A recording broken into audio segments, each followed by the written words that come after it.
நிறைய பேருக்கு இருக்கிற ஒரு டவுட், இது நம்ம சேனலான்னு. இதுவும் நம்ம சேனல் தான். ஓகேவா எம்ஜி ஸ்குவாட்? இப்போ வீடியோ பாருங்க. ஹலோ எவ்ரிவான், நமதன் கௌரி அண்ட் ஹலோ எம்ஜிஸ்.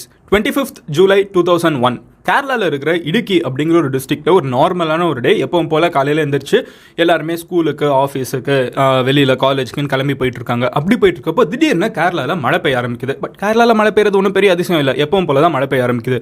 பட் அந்த மழை துளி இருக்கிற மக்களை தொடுறப்போ, மண்ணுக்கு வர்றப்போ எல்லாரும் பதறி போய் வானத்தை மேலே பார்க்குறாங்க. காரணம் என்னன்னு பார்த்தீங்கன்னா, விழுகிற மழை துளிகள் தண்ணியாக விழாமல் ரத்தமாக விழுகுது. சிம்பிளாக சொல்லணுன்னா ரெட் கலரில் ரெயின் வாட்டர் இருக்குது. மிரண்டு போய் மக்கள் எல்லாம் என்னடா நம்ம கண்ணுக்கு தான் வித்தியாசமாக தெரியுதான்னு சொல்லி சுற்றி பார்த்தா வேகமாக மழை ரொம்ப வேகமாக கொட்ட ஆரம்பிக்குது. சோன்னு மழை பெய்யுது.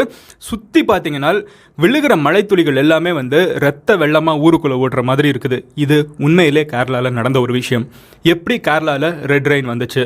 ஆஸ்திரேலியாவில் 2005 வெளியில் ஒரு கிராமத்தில் மக்கள் உட்காந்துட்டு இருக்காங்க. திடீர்னு பார்த்தா வானத்திலிருந்து ஸ்பைடர் வெப்போட விழுந்துக்கிட்டே இருக்குது. 5 நிமிஷத்தில் பார்த்தீங்கன்னா அங்கே இருக்கிற வயக்காடு ஃபுல்லாகவே ஃபுல்லாக ஸ்பைடராக வயக்காடு ஃபுல்லாக விழுந்திருக்கு. எப்படி? ஆஸ்திரேலியாவில் சிலந்தி பூச்சி மழை பெஞ்சிச்சு. அப்புறம் ரஷ்யாவில் 1940 பனமழை பெஞ்சிருக்குது.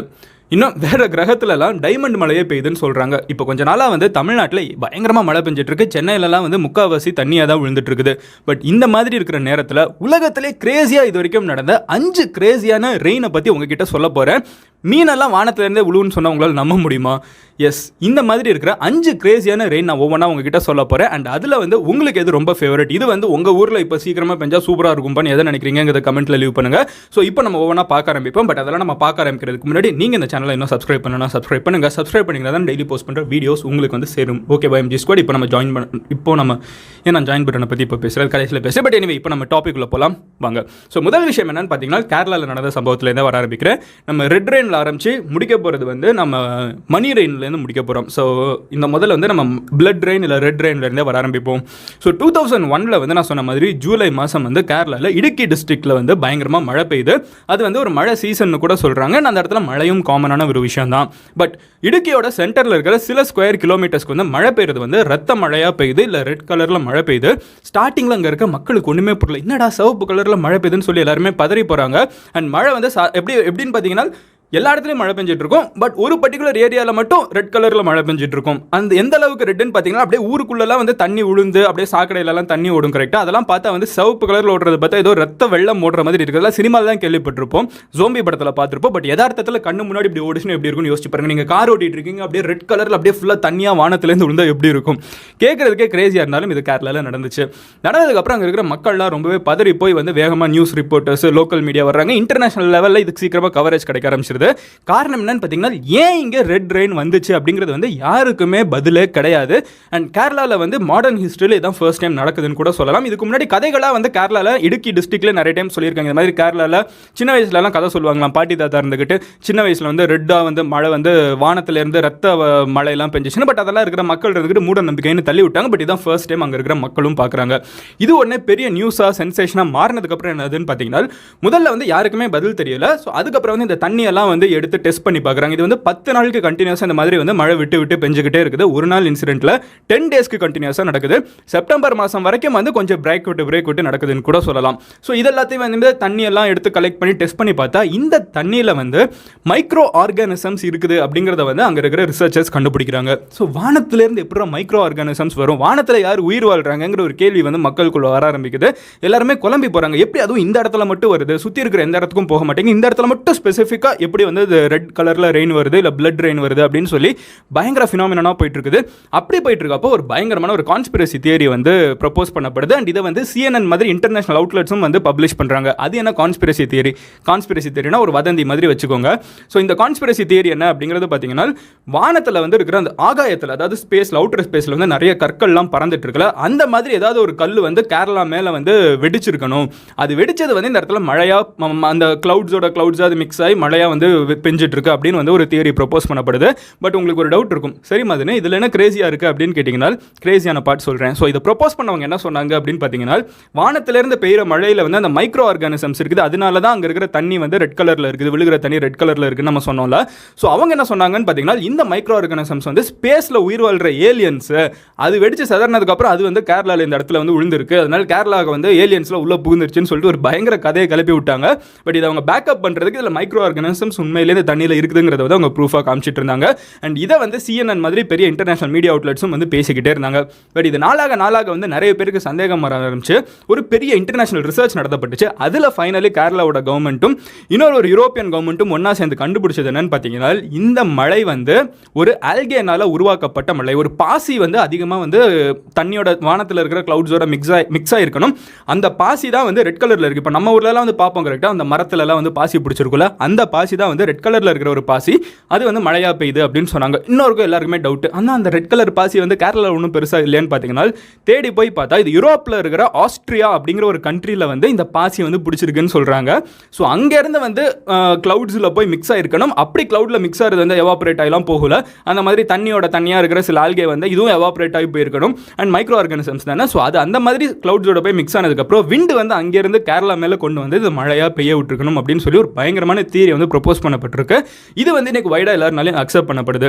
பட் வானத்திலிருந்து சிலந்தி பூச்சி, 8 கால் பூச்சி ஸ்பைடராக உழுகுதுன்னு சொன்னால் உங்களால் ஏற்றுக்க முடியுமா? எஸ்பெஷலி உங்களுக்கு ஸ்பைடர் பிடிக்காதுன்னா யோசிச்சு பாருங்க. அப்படியே நீங்கள் வெளியே போகிறீங்களா, உங்கள் வீட்டை சுற்றி பார்க்குறீங்க, உங்கள் வீடு மொத்தமாக வந்து ஸ்பைடர் வெப்பாகவே கவர் ஆகிருக்கு. அப்படியே வானத்தை பார்த்தா ஸ்பைடர்ஸ் வந்து வானத்துலேருந்து விழுந்துக்கிட்டே இருக்குது. யோசிக்கவே கிரேசியாக இருக்குல்ல. பட் இது ஆஸ்திரேலியாவில் நடந்திருக்கு. ரொம்ப நாளுக்கு முன்னாடியெல்லாம் இல்லை, 2005. ஸோ ஸ்பைடர்ஸ் வந்து அங்கே இருக்குது. இதுக்கு வந்து ஆனால் இது வந்து வானத்திலேருந்து விழுகலை, இது வந்து காற்றுல இருந்து விழுந்திருக்குன்னு கூட சொல்லலாம். ஏன் அப்படின்னு பார்த்தீங்கன்னா, இது வந்து ஒரு பலூனிங் எஃபெக்ட் அப்படின்னு சொல்கிறாங்க.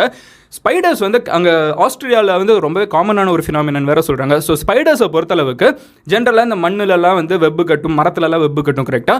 ஸோ ஆஸ்திரேலியாவில் வந்து அந்த மாதிரி 2005 பயங்கரமாக காட்டுக்குள்ளெல்லாம் வந்து ஒரு பர்டிகுலர் காட்டில் வந்து பயங்கரமாக வெள்ளம் வர அளவுக்கு வந்து மழை பெய்ய ஆரம்பிச்சிருக்கு.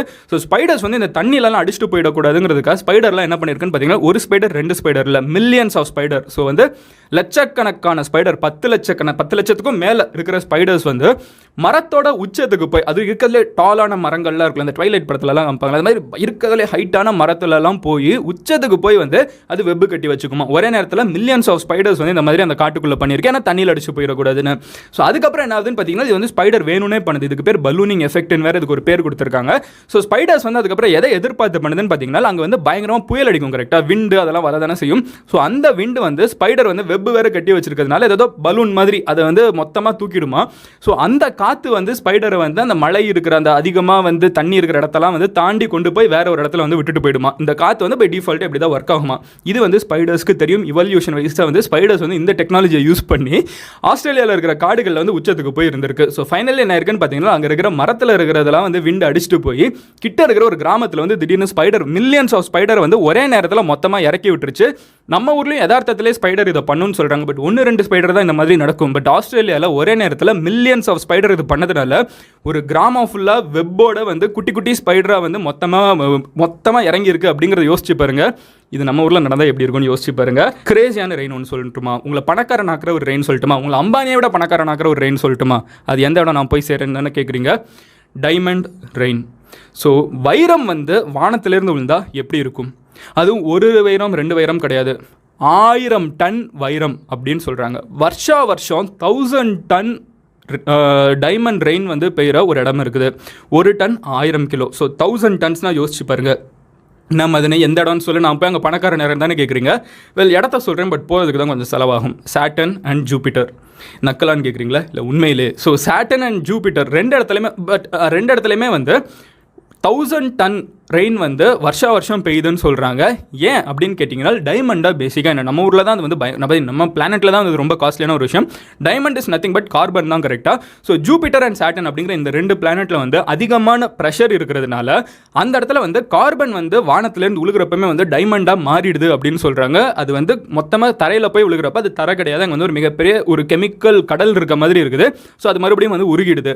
ஆனால் இது வந்து வருஷம் இந்த ஒரு சைக்கிளாக நடந்துட்டு இருந்துட்டு ஜூபிட்டர்லையும் சாட்டர்ன்லையும் வந்து வருஷம் 1000 டன்ஸ் ஆஃப் டைமண்ட்ஸ் விழுந்துட்டு இருக்குன்னு தெரிஞ்சுக்கோங்க. இந்த இன்ஃபர்மேஷன் வச்சு நான் என்ன பண்ணுறது அப்படின்னு தானே கேட்குறீங்க. இது நம்மளுக்கு பிரோஜனம் இல்லைனாலும் இதை வந்து நீங்கள் சீக்கிரட்டாக உங்களோட டைரியில் எழுதி வச்சுட்டு செத்து போயிட்டீங்கன்னா, உங்கள் தலைமுறையிலேருந்து ஒரு 10 தலைமுறை 20 தலைமுறை கழிச்சு வர உங்களோட பேனா இருந்துக்கிட்டு இந்த டெக்னாலஜி இருக்குதுன்னு சாட்டர்ன் ஜூபிட்டரில் இருக்குன்னு தெரிஞ்சு அவன் அங்கே போய் இலான் மஸ்க் மாதிரி இறங்கினானா ஹி வில் பி ரிச். தேவையில்லாமல் பேசிட்டு இருக்கேன். எனவே நான் அடுத்த டாபிக்குள்ளே போகிறேன். அண்ட் கடைசி 2 ரெயினை பற்றி நான் சொல்கிறதுக்கு முன்னாடி உங்ககிட்ட நான் சொல்லணும்னு நினைக்கிற ஒரு பர்டிகுலர் நேச்சுரல் ஃபினாமினன் என்ன அப்படிங்கிறது பார்த்தீங்கன்னா வாட்டர் ஸ்பவுட் அப்படின்னு சொல்லலாம். இந்த வாட்டர் ஸ்பவுட்னா என்னன்னு பார்த்தீங்கன்னா, நம்ம வந்து ஜென்ரலாக இந்த சினிமாவில் எஸ்பெஷலி வெஸ்டர்ன் கண்ட்ரீஸில் மூவிஸ்லலாம் நீங்கள் பார்த்தீங்கன்னா கூட இந்த சைக்ளோன் ஹரிக்கன்லாம் சொல்கிறப்ப நீங்கள் பார்ப்போம் ஒரு சுழற்சி மாதிரி இருக்கும் தெரியுமா, அப்படியே வந்து சுற்றிக்கிட்டே வரும் தெரியுமா, அந்த மாதிரி ஒரு சுற்றிக்கிட்டே வர ஒரு காற்று வந்து ஜென்ரலாக தரையில் இருக்கிறத தான் நம்ம பார்த்துருக்கோம். பட் கடலில் இந்த மாதிரி இருந்துச்சுன்னா என்ன ஆகும்னு பார்த்தீங்கன்னா கடல் நீர் இருக்குல்ல, ஸோ அந்த தண்ணி எல்லாத்தையுமே வந்து இது பயங்கரமாக தூக்கிட்டு போய்டுன்னு சொல்கிறாங்க. அதோட ஸ்பீடே வந்து கிட்டத்தட்ட 100 mph இருக்குமா, அவ்வளோ ஸ்பீடாக வந்து அது சுற்றுறப்போ ஒரு கிட்ட இருக்கிற கடலில் இருக்கிற தண்ணின்னு சொல்கிறத கிட்ட இருக்கிற ஒரு லேக்குன்னு வச்சுக்கோங்களேன், ஒரு லேக்கில் இருக்கிற தண்ணியை வந்து மொத்தமாக இது வானத்துக்கு க்ளவுட்ஸாக மாற்றி கொண்டு போயிட முடியுமா, அந்த அளவுக்கு கெப்பாசிட்டி இருக்கிற மாதிரி ஒரு ரொம்ப பெரிய ஒரு சுழற்சியை வந்து வாட்டர் ஸ்பவுட் அப்படின்னு சொல்கிறோம். இந்த மாதிரி சுழற்சி வந்து ஹிஸ்ட்ரியில் 2 இடத்துல பயங்கரமாக ஒர்க் அவுட் ஆயிருக்குது. அதில் முதல் இன்சிடென்ட் என்னன்னு பார்த்தீங்கன்னா ஃபிஷ் ரெயின். யோசிச்சு பாருங்க, நீங்கள் உங்கள் வீட்டை விட்டு வெளியே போகிறீங்க, வெளியே போகிறப்போ உங்கள் அம்மா வந்து இல்லை சண்டேன்னு வச்சுக்கோங்களேன், உங்கள் அம்மா வந்து கிட்ட இருக்கிற மீன் கடையில் போய் மீன் வாங்கிட்டு வர சொல்கிறாங்க. நீங்கள் வீட்டை விட்டு வெளியே போகிறீங்க, அப்படியே வெளியே போயிட்டு இருக்கப்போ திடீர்னு வந்து உங்கள் முன்னாடி வந்து ஒரு மீன் விழுகுது. என்னடான்னு சொல்லிட்டு மேலே பார்க்குறீங்க, சுற்றி இருக்கிற எல்லா இடத்துலையும் மீனாக விழுந்துட்டு இருக்குது. இது ரொம்ப நார்மலான ஒரு ஃபினாமினான்னு சொல்கிறாங்க. இந்த செஞ்சுரியில் மட்டுமே, அதாவது கடந்த நூற்றாண்டில் மட்டுமே வந்து 100 முறைகளுக்கு மேலே வந்து இந்த மாதிரி ஃபிஷ் ரெயின் வந்து உலகத்தில் பல்வேறு இடங்களில் நடந்திருக்கணும்னு சொல்கிறாங்க. மதன எப்படி வானத்திலேருந்து மீன் விழும் அப்படின்னு கேட்டிங்களா, அதை நான் இப்போ உங்ககிட்ட சொல்கிறேன். அண்ட் அதுக்கு நான் சொன்ன ஒரு சின்ன நேச்சுரல் ஃபினாமினன், இயற்கையாக நடக்கிற ஒரு விஷயம் என்னன்னு பார்த்தீங்கன்னா வாட்டர் ஸ்பவுட் அப்படின்னு சொல்லலாம். ஸோ கிட்ட இருக்கிற ஒரு லேக்கில் வந்து இந்த மாதிரி பயங்கரமாக சுழற்சி வர்றப்போ அங்கே இருக்கிற மீன் மட்டும் கிடையாது, அங்கே இருக்கிற தண்ணி, அங்கே இருக்கிற தவளைன்னு சொல்லி எல்லாத்தையுமே வந்து வானத்துக்கு தூக்கிட்டு போயிடுமா, தூக்கிட்டு போயிட்டு அதை உடனே விடாது. ஸோ அது வந்து அப்படியே இன்னும் காத்தடிக்கிற தூரத்தில் வந்து இன்னும் கொஞ்சம் தூரம் கேரி பண்ணிட்டு போய் திடீர்னு சம்மந்தமே இல்லாமல் ஒரு இடத்துல வந்து மழையாக சேர்ந்து இந்த மீனும் சேர்ந்து விழுவுன்னு சொல்கிறாங்க. ஸோ அந்த மாதிரி வந்து ஃபிஷ் ரெயின் வந்து உலகத்தில் நான் சொன்ன மாதிரி 100 இடங்களில் நடந்திருக்கு கடந்த நூற்றாண்டில் மட்டும் அப்படிங்கிறத தெரிஞ்சுக்கோங்க. அண்ட் இந்த மாதிரி ஃபிஷ் ரெயினில் வந்து சம்டைம்ஸ் உயிரோட கூட மீன் விழுகிறதுக்கான வாய்ப்பு இருக்குதுன்னு சொல்கிறாங்க. ரொம்ப சீக்கிரமாக வந்து மூவ் ஆச்சுனால், ஏன்னா மேலே போகிறப்பமே வந்து கொஞ்சம் ஈரப்பதத்தோடு தான் போகுது. சம்டைம்ஸ் மீன் உயிரோட விழுந்தது கூட வந்து இன்சிடென்ட்ஸ் இருக்குதுன்னு சொல்கிறாங்க. இது இங்கிலாண்டில் கூட நிறைய முறை இப்போ ரீசெண்டாக நடந்திருக்குங்கிறத தெரிஞ்சுக்கோங்க. அண்ட் லாஸ்ட் கிரேசியான விஷயம் என்ன அப்படிங்கிறது பார்த்தீங்கன்னா மணி ரெயின். ஏன்னா இதுதான் வந்து நிறைய பேர் எதிர்பார்த்துருப்பீங்க மங்காதா படத்தில் ஒரு அஜித் மாதிரி. 1940 கார்கி அப்படின்னு சொல்லப்படுற ஒரு டவுன் வந்து ரஷ்யாவில் இருக்குது. இந்த இடத்துல என்ன நினச்சின்னு பார்த்தீங்கன்னா அங்கே வந்து பயங்கரமாக மழை பெஞ்சிட்டு இருக்குது. மழை பெஞ்சிட்டு இருக்கப்போ திடீர்னு வந்து ஒரு மிகப்பெரிய சில்வர் ட்ரெஷர் வந்து வானத்திலேருந்து விழுந்துக்கிட்டே இருக்குது. ஒரு சில்வர் காயின்ஸ் வந்து, அதுவும் ஏகப்பட்ட காயின்ஸ், நூற்றுக்கணக்கான காயின்ஸ் வந்து வானத்திலேருந்து மக்களோட வீட்டில் வந்து விழுந்துக்கிட்டே இருக்குது.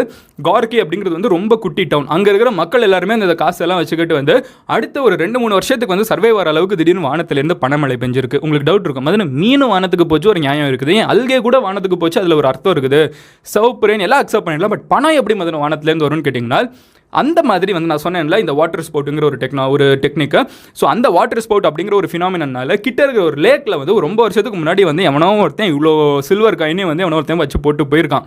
அது வந்து இந்த வாட்டர் ஸ்போர்ட் மூலியமாக வந்து இதுவும் மொத்தமாக கேரி ஆகி வானத்துக்கு போயிருக்கு. அது வந்து மழையாக வந்து மறுபடியும் ரஷ்யாவில் இந்த மாதிரி வந்து ஊருக்குள்ளே விழுந்திருக்குன்னு தெரிஞ்சுக்கோங்க. ஸோ இதுதான் வந்து 5 கிரேசியான ரெயின் ஃபினாமினா நான் உங்ககிட்ட சொல்லணும்னு நினச்சேன். நீங்கள் என்ன நினைக்கிறீங்க? உங்களோட லைஃப்பில் இல்லை உங்களோட கிராமத்தில் இல்லை உங்களோட ஊரில் இல்லை உங்கள் வீட்டில் கூட இப்போ இந்த நொடி வந்து மழை பெஞ்சிட்டு இருக்கலாம், இல்லை மழை பெய்யணும்னு நீங்கள் ஆசைப்படலாம். அது நான் சொன்ன 5 விஷயங்களை எதாக இருக்கணும்னு நீங்கள் நினைக்கிறீங்க கமெண்ட்டில் லீவ் பண்ணுங்கள். எனக்கு பர்சனலாக வந்து மணி ரெயின் தான். அஃப்கோர்ஸ் எந்த பிரச்சனையும் இல்லாமல் நம்ம வந்து அடுத்து கொஞ்சம் வருஷத்துக்கு நிம்மதியாக இருக்க முடியும், நடந்தால் நல்லாயிருக்கும்னு நினைக்கிறேன்.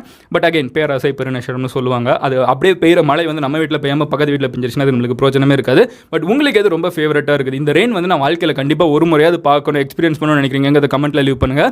நாளைக்கு உங்களோட ஒரு வீடியோவில் பார்க்குறேன். நீங்கள் வந்து MG Squadல ஜாயின் பண்ணணும்னு நினச்சிங்கன்னா சப்ஸ்கிரைப் கிட்ட இருக்கிற ஜாயின் பட்டனை கிளிக் பண்ணுங்கள். Until then, bye, Madan Gauri signing off. Love you all. Cheers every day. Take care. Bye. Cheers.